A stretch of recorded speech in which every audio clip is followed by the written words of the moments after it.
ছাত্র জনতার অভ্যুত্থানের মাধ্যমে যে সরকার ব্যবস্থা ডক্টর ইউনূস স্যারের নেতৃত্বে গঠিত হয়েছে তা অত্যন্ত চমৎকার এবং ফলপ্রসূভাবে কাজ করছে।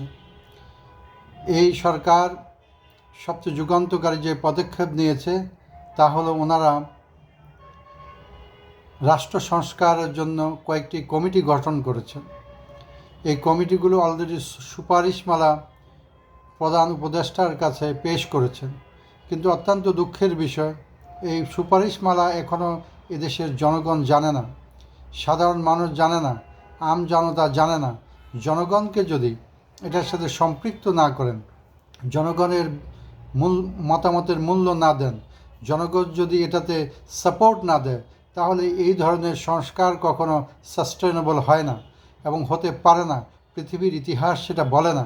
তো আমি এই অন্তর্বর্তী সরকারকে বলবো, যত তাড়াতাড়ি সম্ভব সুপারিশমালাগুলো, যে সুপারিশগুলোর সংস্কার কমিশন দিয়েছে রাষ্ট্র সংস্কারের জন্য, জনগণের জন্য উন্মুক্ত করে দেন।